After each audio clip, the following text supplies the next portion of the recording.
बैठे हुए हैं और आज किसान दिवस है। चौधरी चरण सिंह जी की जयंती है। किसानों के एकमात्र नेता वो उस देश में रहे।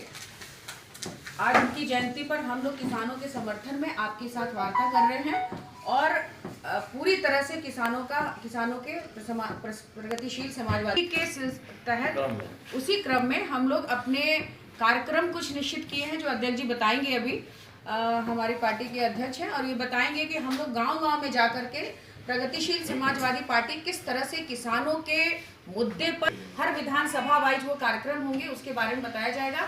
और जिस तरह से इस सरकार में किसानों के लिए मतलब इस जवानों को लगाया गया है कि वो एक कदम आगे न बढ़े, मतलब ये वो स्थिति दिन अब इस देश में कभी नहीं आ सकता। और इससे बड़ा आंदोलन, जितना बड़ा ये हमारे किसान आंदोलन कर रहे हैं, जो उतना बड़ा आंदोलन अब जिस तरह से चला रहे हैं क्रमिक आंदोलन, जरा भी किसी को तकलीफ नहीं हो रही है, कमर में कोई परेशानी हो, इस अहिंसावादी तरीके से और इतने क्रमिक ढंग से, इतने सुनियोजित ढंग से जिसमें किसी को कोई तकलीफ नहीं हो रही है, ऐसे में वो लोग बैठे हैं धरने पे और सरकार के कान पे जू नहीं रह रहा। दीपू श्रीवास्तव, पूर्व मंत्री और प्रगतिशील समाजवादी पार्टी की प्रदेश सचिव। कल क्या कार्यक्रम है आपका? हम लोग देश में जो किसानों की हालत है और जिस तरह से 28वां दिन है किसानों को धरना देते, इस 0 डिग्री 1-2 डिग्री टेम्परेचर में जो जिस तरह से वो धरना दे रहे हैं किसान, उससे पूरा देश आहत है। और हम उनके समर्थन में उत्तर प्रदेश के किसानों के लिए आह्वान करने के लिए और उनके पास जा कर के उनको बताने के लिए कि हम सबको उन किसानों का साथ देना चाहिए। मन से सभी उनके साथ हैं, उनको गुमराह किया जा रहा है किसानों को, ये बताया भरमाया जा रहा है कि इससे उनकी माली हालत सुधरेगी, इससे उनका व्यापार सुधरेगा। लेकिन हकीकत क्या है, ये यहाँ के किसान छोटे हैं, मतलब अगर आप 5-10% किसानों को अगर अलग कर दे तो बाकी किसान लघु उद्योग या लघु उद्योग वाले श्रेणी में आते हैं। ऐसे किसानों को उनकी मतलब क्रय शक्ति खत्म हो जाएगी, उनकी भंडारण शक्ति सीमा कुछ है ही नहीं है। इतने कम छोटी जमीन के वो किसान हैं, छोटी जोत के किसान हैं, तो उनको हम समझाना चाहते हैं कि ये अभी देश के लिए कितना बड़ा काला दिन चल रहा है। और जो उनके भाई बैठे हैं, जिनके एक बच्चा उनका जाता है सरहद पे, मतलब सरहद की रखवाली करता है, एक पूरे देश को अन्न खिलाता है, वो बेचारे आज 27-28 दिन से वहाँ भूखे पड़े। हमारी नैतिक जिम्मेदारी बनती है और इस देश के प्रत्येक व्यक्ति की जिम्मेदारी बनती है कि वो किसानों को इस बात के लिए अवेयर करें कि उनके साथ कितनी बड़ी नाइंसाफी हो रही है। और पूरी मतलब इस कोरोना महामारी में जिस तरह से किसानों ने देश की जनता का पेट भरा है, जहाँ सारी अर्थव्यवस्था छिन्न भिन्न हो गई, वहाँ ये किसान अब मतलब ये मोदी जी जो चावल गेहूं ये जो फ्री में बांट रहे थे, ये कहां से बांट रहे थे? इन्हीं किसानों के दम पे ये जो फ्री में राशन बटे हैं और लोगों का पेट भरा है, आज उन्हीं को भूखा रखा जा रहा है। और अगर इस तरह से किया गया तो ये सारी पूंजी इस किसानों की चली जाएगी उन 2 अडानी अंबानी और कुछ 2-4% पूंजीपतियों के पास। और ये देश का सबसे बड़ा दुर्भाग्य है।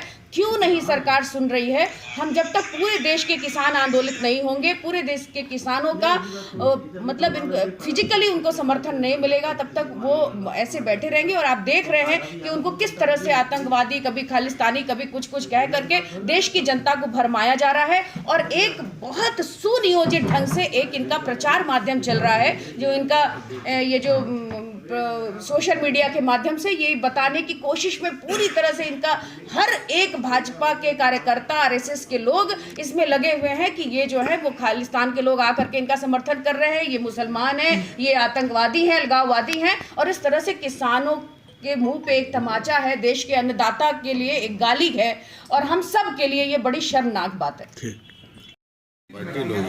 किस तरह का आयोजन करने जा रहा है प्रगति समाजवादी पार्टी?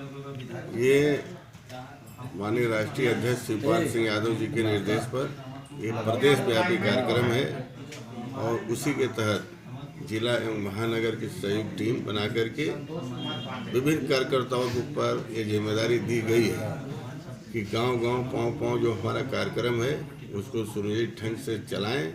और प्रशासन का जो तानाशाही रवैया है आप लोगों ने देखा है, उससे न डरते हुए हम अपने काम को अंजाम देंगे। हमारा काम दंगा फसाद करना नहीं है, हमारा काम है गांव-गांव जा कर के चुनाव चिन्ह चाबी का प्रचार करना किसानों का जो आंदोलन चल रहा है उसका समर्थन करके उन्हें ये समझाना है कि आपके साथ गलत हो रहा है। प्रगतिशील समाजवादी पार्टी आपके साथ खड़ी है। जो बेरोजगार नौजवान हैं उनको मैं एक पम्फलेट पार्टी की तरफ से दूंगा, उसको भरवाया जाएगा कि यदि पार्टी की सरकार बनी तो आपको बेरोजगारी भत्ता के तौर पे यदि आप बेरोजगार हैं वो भी आपको मुहैया कराया जाएगा। पार्टी का ये कार्यक्रम सुचारू रूप से ये प्रदेश व्यापी चल रहा है। उसी के तहत हम सभी लोग, हमारी पार्टी के सभी कार्यकर्ता नेता जितने हैं, सब गांव-गांव पाँव छाँव के तरह ये कार्यक्रम को चला। अगर आपकी सरकार बनती है तो मुद्दा क्या होगा? हमारी सरकार बनती है तो देखिए, हमारी सरकार में पढ़ाई मुफ्त होगा, शिक्षा मुफ्त होगा, पानी मुफ्त होगा, बिजली मुफ्त होगा, स्वास्थ्य मुफ्त होगा। क्या शराबबंदी भी होगा? शराबबंदी, बिल्कुल शराबबंदी होगी। इस्माइल भाई ये बताइए कि किसान आंदोलन में जो भी पार्टियां उतर रही हैं समर्थन में, उसको नज़रबंद किया जा रहा है, तो आपको कैसे प्रशासन इजाजत देगी कि आप पैदल मार्च निकालें? हमें इस बात का कोई गम नहीं है कि मुझे प्रशासन आज्ञा दे या न दे। प्रशासन के पास लखनऊ से, हमारे केंद्रीय कार्यालय से उनके पास फैक्स आ चुका है, जिसके तहत उन लोगों ने हमसे संपर्क भी किया है कि आपका क्या कार्यक्रम है। LIU से लेकर के DM तक को ये कार्यक्रम मालूम है, हमें बताने की आवश्यकता नहीं है। हम रहे हैं कि हमारे लोग जागरूक हों और इस कार्यक्रम में बड़ी संख्या में शामिल हों।